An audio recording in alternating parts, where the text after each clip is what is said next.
Right, we are live. Hey guys, how's it going? Welcome back to the Kiwi Lads channel. We just witnessed the final game of the Six Nations. As you can see, Scotland able to win this one, 27 points to 23. What a match it was. Back and forth rugby at its finest, and I didn't expect anything less from the final game of the Six Nations competition. But I will mention, if you do enjoy the video, be sure to leave a like and subscribe to the channel. But yeah, a very good game of rugby to watch between these two sides. A lot of interesting moments throughout the match as well, which I will dive into in a very short moment. But we do have Henry Samuel in the chat, has said hi. Welcome to the live stream, mate. But yeah, so pretty much going into this match, the favourites were France and Scotland were the big underdogs. Everyone was saying France. They needed to win this match by 21 points and also get the bonus point to be able to win the Six Nations. And instead, because of this result, it means that Wales do win the Six Nations 2021, and also it will be France finishing second, as Scotland weren't quite able to get that win by keeping them outside of 7 for France. But I will run through the tries for you guys. The early try in this match was scored by the number 14 on that wing. Sorry, the number 11. It was a Van der Merwe who was playing almost like a forward in that second or in that match at the start of it. Tell you what, I'm having a shocker with my words. I'm very excited about the result. But yeah, Scotland able to win it. Van der Merwe playing like a forward, driving over, scoring the first try of the match for Scotland. And from there, France were put on the back foot. Tell you what, some brilliant kicking early on from both sides, though. Just finding the territory beautifully. And it was helping both of them out a little bit. Then from there, we had the next try, although first there was the yellow card to Stuart Hogg in the first half, 10 penalties against Scotland, huge number, and they ended up having the man go to the bin.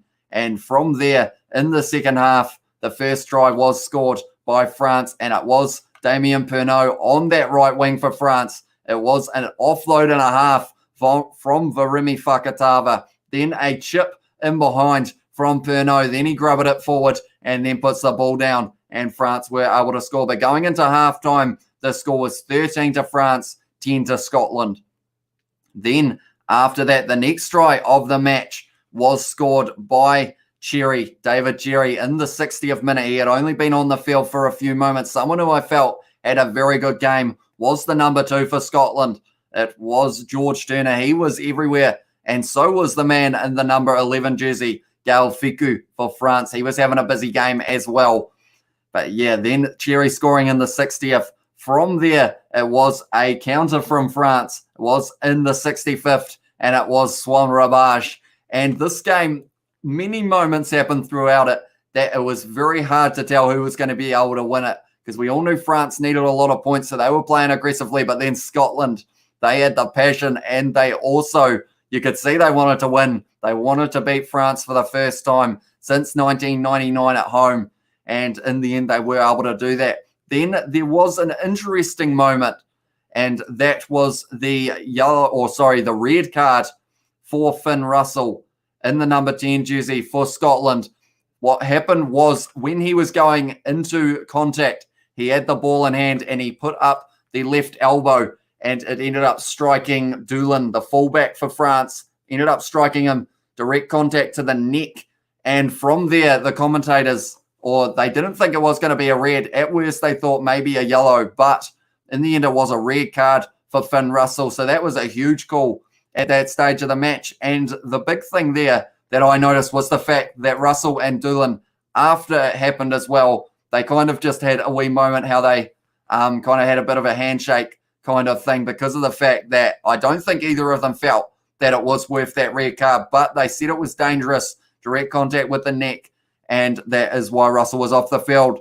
So 14 for Scotland, 15 for France. So they had the man advantage. But then the next thing happened, and that was the yellow card to the number 21, Baptiste Serin. He did come on the field replacing Antoine Dupont. And yeah, from there, the yellow card of Serin meant that it was 14 versus 14 for the last 10 minutes, which made it very exciting. Couple late changes in this match for Scotland as well. Matt Ferguson in the number 8 jersey didn't actually end up playing because of an ankle injury. So instead, it was the man in the number 8 jersey for this one ended up being Nick Hanning. And he actually had a pretty good game overall, I felt. But then from there, we ended up at the 80th minute. Scotland were still trying to build up, and they were going for that line out and rolling maul multiple times. Then something happened in about the 82nd minute that kind of had me scratching my head at the time, and that was the fact that in the end it was Dulin who had the ball in hand after the 80 minutes. France was still winning at this point 23-20, but Dulin, he hesitated. He didn't kick the ball into touch. He kind of faked like he was about to. Then he decided to run it. And then from there, France actually ended up giving away a penalty in that ruck. So that was a big moment in the game as well. At that stage, France, if they had kicked it into touch, they would have been winning that match. But instead, it ended up being the penalty. So then Scotland kicking for the corner. And then from there, the rolling maul. And they were aggressive on attack, but also very patient, Scotland. They waited until they had their opportunity. And then it was that man, Van der Merwe, who was able to pick up his second of the match. And it was the match winner for Scotland. But like I said, France finishing second in the Six Nations now. And Wales, they do take the title. So in the end, Scotland having a very good Six Nations, able to beat England, able to beat France, and also beating Italy. But then so did everyone else for Italy's sake. But yeah, it was a very good Six Nations overall and a very good game to watch. Few penalties, few yellow cards and everything kept it interesting at times because of the fact that maybe some of them were very lucky not to end up with cards a little bit earlier on, but good running rugby between these two sides. For Remy Fakatava, I remember him getting lined up by Chris Harris early on in the match. That was a big hit. And yeah, it was just a very good game of rugby to watch. I thoroughly enjoyed it. Looking through the players though, like Stuart Hogg, you could tell that he was trying to fire them all up in the post-match, like kind of huddle that they were doing. He was just saying how great of a team that the boys were, that they had a special group in front of them. He had a few F-bombs chucked in there as well, which was relatively funny because the camera was picking it up. Ali Price, in the number 9 jersey, had a pretty decent game for Scotland as well. And yeah, like I said earlier on, George Turner, good game for him. Then also the likes of Hamish Watson. He was running the ball hard, just not quite able to find that space that he would have liked to, I don't think.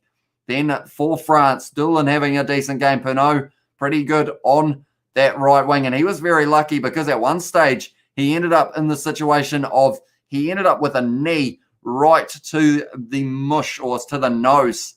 And his nose was just pissing blood in that situation. And yeah, it's one of those ones that, yeah, I'm surprised he got to stay out there. I think maybe he had an HIA, but I'm not too sure.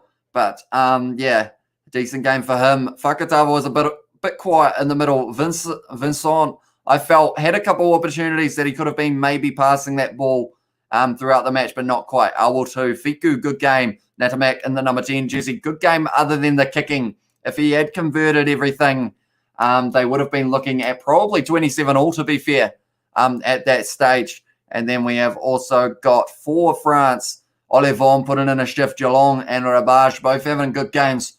And also, I'd say Aldred, not too bad as well.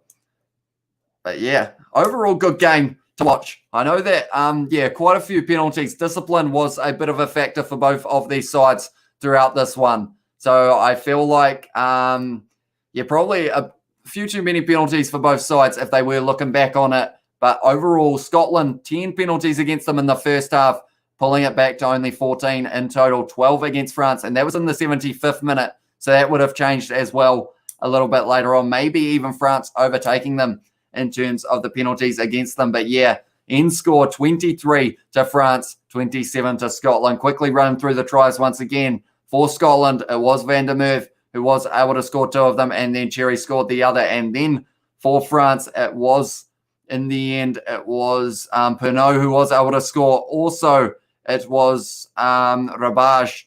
And there is one more try that I have written down somewhere, and it was Dulin who was able to score the early try for France. And Henry Samuels is going to the finals, which is good news as well. But yeah, just a quick wee summary of this match. The red card as well was a little bit of a factor in those last stages, but then the yellow card of France kind of evened that out for the last 10. Jason has said hi as well. Welcome to the live stream, mate. But nonetheless, I think we are almost getting close to the end of this summary. I don't think I've got any stats for you guys quite yet, so I might consider doing another part a little bit later on when I know a few of them. But early on in this match, Scotland did have more of the territory. Great kicking from them as well, because they were able to put the ball right back, only 5 meters out from the French line. And yeah, the rolling maul for France. They were going to it a couple of times, and it just didn't quite get going for them, but they had a couple good opportunities as well. Kylan Dean has said hi as well. Welcome to the live stream, mate. Thank you very much for tuning in. Wales, in the end, it took you so long to read the chat, says Henry Samuel. That is because I am actually doing it through my live streaming software, so there is even more of a delay as well. And that is all in caps as well from Henry Samuel. Not a happy chappy at the moment, that is for sure. How are you, says Kylan as well. I'm good, mate. We had a very good match. And between these two sides, when is your next Tasman's Be a Pro mode? It is probably going to be sometime this week, and then I might look at doing them as live streams rather than doing them as kind of episodes. Then we have also got Ireland fan, says Kylan. We do Ireland finish on the table now. Kylan, are they finishing 4th, if I'm not wrong? But yeah, there's going to be some good players throughout the British and Irish Lions tour. I've almost lost my voice already. And this is only the first of maybe 3 live streams that we will be doing today. We will be doing the match between the Chiefs and the Blues at 7:05 p.m. kickoff New Zealand time. Then we will also be doing the match between maybe the Reds and the Waratahs. I'm a Scotland fan. I was crying, says Fade Toxic AJ, sorry, yeah. It was a very good last 5 minutes of that match. Ulster fan as well, says Kylan Dean as well. Thanks, Ireland, for smashing the English cheers, guys. Said Johnny Blaze as well. Final game versus Crusaders. James Lowe plays for Ireland, says Jason as well. Who will win, say the score, says Henry Samuel as well. I will say 21-5 will be my prediction, or 21-7. Limerick native, says Johnny Blaze as well. But yeah, it was a great game in terms of the fact that it was back and forth. It wasn't one-sided, which I feel like a lot of people thought that it may have been. And we have got Colin has said, do you play FIFA? I have played a bit of FIFA in the past, but not too much recently. One thing that me and my dad actually do is play a FIFA career mode, but that is on FIFA 20. We are still one FIFA behind, but we have played a lot of Rugby Challenge on the channel as well. So be sure to stay tuned for more of those videos as well. But yeah, overall, let me know who you think was man of the match in the chat, guys. You guys are all here, and I do appreciate you all. Ireland lost to Serbia, says Johnny Blaze as well. But yeah, the support on this live stream overall, I think has been pretty good.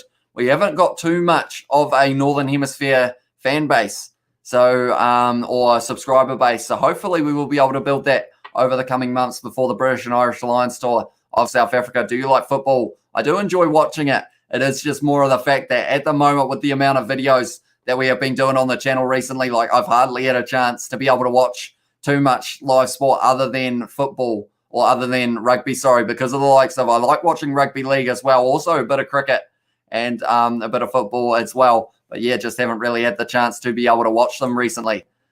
But yeah, great game to watch. I feel like it was a pretty awesome last kind of 10 minutes of the match. So perhaps I will look at doing a clip of me the last 10 minutes or so, maybe a bit shorter, maybe last 5 minutes when it went to 80 minutes. Arsenal fan, says Kylan as well. He does go for the men in the red and the white. I haven't actually followed. How well are they doing this year as well, Kylan? Do let me know. That's another thing. I would like to maybe do a couple Premier League live streams at some stage as well. But yeah, at the moment we are fully rugby because there have been that many games of rugby on as well.